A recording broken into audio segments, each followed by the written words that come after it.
안녕하세요. 혜서입니다. 상명하게 배운 지는 7개월 되었습니다. 상명학 배운 지 6년 차 준성입니다. 상명학 배운 지 8년. 상명학 4년 차. 4년 차. 2010년부터니까 10년 차네.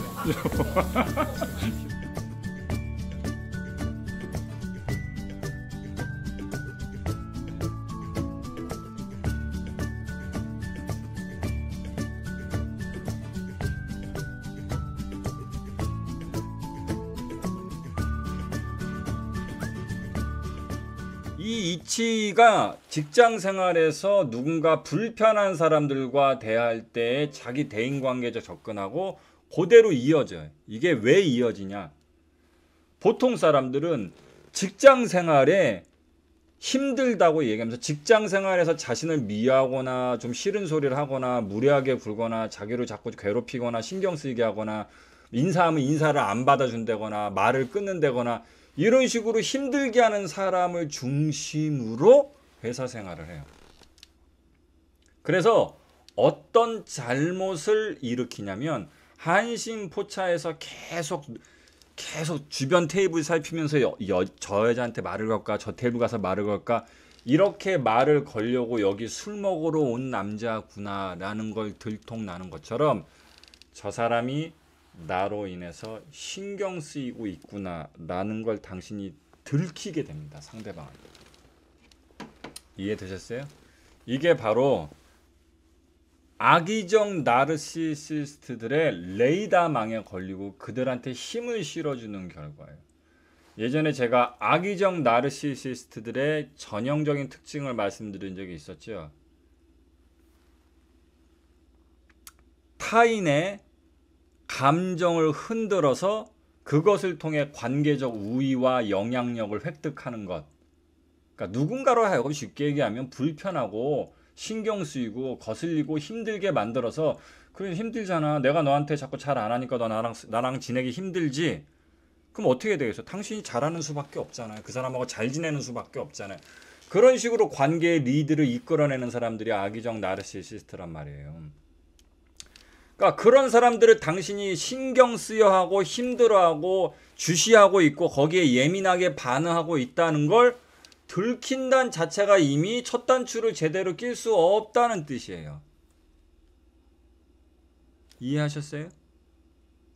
그렇기 때문에 그 상태에선 아무리 잘하려고 해도 소용이 없고요. 그래서 가장 중요한 건 내가 어떤 곳에 가서 어떤 사람이 나를 힘들게 하면 우리 주변에 우리가 편하게 입고 있는 옷들, 편하게 걸치고 있는 어떤 옷들은 우리가 별로 신경 쓰이지 않지만 손톱 밑에 가시가 박히거나 어떤 티눈이 생기거나 하면 계속 신경 쓰이죠. 옷은 느껴지지 않고 손톱이나 손바닥에 박힌 가시나 티눈 같은 것만 계속 신경 쓰여서 계속 느끼게 되잖아요.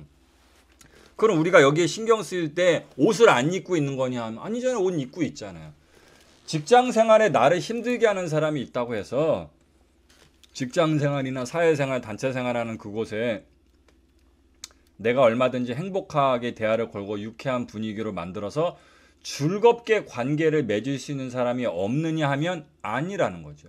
그런데 이걸 이해하지 못하신 분들은 계속 질문을 던질 때 저 직장생활에서 힘들게 하는 사람이 있어요. 그 사람하고 어떻게 해결해야 될까요?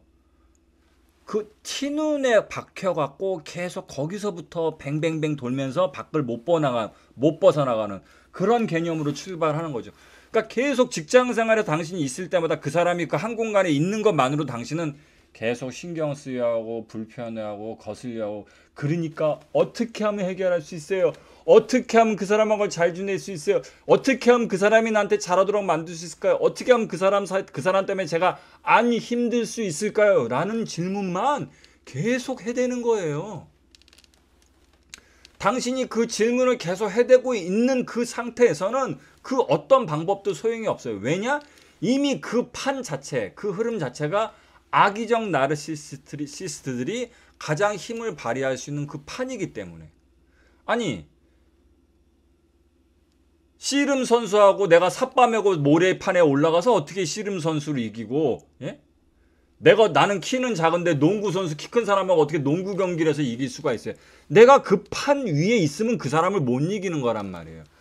그래서 그 사람을 신경 쓰지 않는 모습을 보여주는 것만이 가장 핵심적 방법이에요.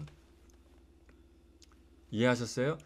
쉽게 얘기하면 내가 여기 들어와서 한신포차에 와서 다른 테이블 가서 말을 걸고 헌팅을 걸고 싶어서 그게 주눅 들고 신경 쓰이고 이따 저쪽 테이블 가야 되고 말을 걸어야 되니까 긴장이 되고 신경 쓰이고 뭔가 좀 마음이 쿵닥쿵닥대고 이런 게 있으면 그러면 그럴수록 그런 내가 말을 걸고자 하는 테이블이 있든 없든 관계없이 지금 앞에 있는 내 친구와 너무도 행복하고 재밌는 술자리를 일단 만들어야 한다고요. 그게 우선이에요. 그래서 어딜 가서도 누군가 나를 힘들게 하는 사람보다는 내가 만나고 대하면 행복해지는 사람하고 그 사람이 근처에 있음에도 불구하고 그 사람이 아닌 나를 힘들게 하는 사람이 내 근처에 있음에도 불구하고 나를 힘들게 하는 사람이 아닌 다른 사람과 엄청나게 얼마든지 아무렇지 않게 행복하게 지낼 수 있다는 모습, 행복하게 웃고 대화 나눈 것으로 그 사람한테 그 모습을 보여줘야 해요. 그래서 예를 들어 볼까 해서 그랬어요. 다른 사람하고 재밌게 하다가 근데 만약에 제시님한테요. 제시님 근데 이제 아까 저기에서 아까 힘들게 하는 사람이 이쪽에서 말을 걸었어요. 근데 네 그러세요. 제 표정 잘 보세요. 제가 지금 행복하게 대화를 나눈 사람이 없을 때 일하고 있을 때는 힘들게 하는 사람이 옆에 오면 제시님 예. 네. 왜 그러시죠? 아니 아까 제가 업무 부탁드린 거 금방 주실 줄 알았는데 연락이 없었어요. 아까 보니까 막 노닥거리시는 것 같은데 그게 노닥거린 게 아니고요. 제가 지금 일하고 있는 건데 일하는 것 같지 않던데 바로 티가 나요. 바로 티가 나요. 시작부터 페이스에 말려들어서 할 수 있는 게 없어요. 그러니까 그냥 부처님 손바닥 안에서 놀고 있구나. 먹잇감이라는 거 그냥 출발부터 보여줘요. 이래선 답이 없어요. 근데 지금 제가 옆에 어떤 되게 재밌게 하는 사람들도 그랬구나. 이랬다니까요. 근데 그 사람이 제신이 그럼 근데 왜 그러세요? 그거요? 그걸 금방 드릴 거예요. 그래서 또 이게 금방 드릴게요. 기다리세요라고 얘기했을 때 이렇게 다른 사람들하고 행복하게 얘기하는 분위기를 그대로 이어서 그 사람 대하고 그 사람 잠깐만 접해주고 금방 차릴까 해서 아무렇지 않게 그 사람이 장군 치면 나도 멍금 받는 게 아니라 장군하고 얘기하면 그게 뭔데요? 라는 반응식으로 하고 그거 해드릴게요 라고 얘기하고 다시 행복한 사람들과의 분위기로 돌아갔을 때 자신이 당신을 흔들 수 없구나라는 걸 이해시키는 효과를 가지게 된단 말이에요. 근데 이 설명을 듣고 나니까 과거의 모습들이 쭉 떠오르시죠? 대부분의 사람들은 거꾸로 합니다. 자기가 시선 공포가 있으면 계속 시선 공포 붙들고 있고 자신이 다리가 두꺼우면 계속 뭐든 담요 같은 거로 다리를 가리려고 하고 자기 신경 쓰이고 자기 싫어하고 불편한 사람이 자기하고 한 공간에 있으면 계속 그 사람 때문에 신경 쓰여. 거기 늘 붙잡혀서 사로잡혀 있죠. 이렇게 쭉 넘어가면 현대의 가장 진보한 모든 심리치유의 기본 치유 모델로 이어지잖아요. 첫 번째, 제가 늘 말씀드리죠. 첫 번째, 문제와의 싸움을 중지하라. 문제는 싸우면 싸울수록 점점 문제의 강박만 생길 뿐이다. 담배를 끊고 싶다면 담배를 끊는 일기를 올리고 오늘도 담배를 끊어야 된다는 결심을 계속 다지는 게 아니고 담배 생각이 안 나는 게 담배를 끊는 거잖아. 담배 생각이 안 나야 담배를 끊는 거야. 힘든 사람한테 휘둘리지 않으면 나를 힘들게 하는 사람이 잘 생각이 안 나고 별 상관이 없어져야 그 사람들하고 잘 지내는 거야. 그 사람들하고 어떻게 하면 잘 지내고 그 사람들이 나를 어떻게 힘들게 하지 않을 수 있을까? 그걸 어떻게 하면 해결할 수 있을까? 라는 생각을 하고 있는 동안에는 해결을 못하는 거야. 그걸 한 문장으로 줄인 게 문제와의 싸움을 중지하라. 근데 코끼리를 생각하지 말라고 한다고 코끼리가 생각이 안 나? 더 나지?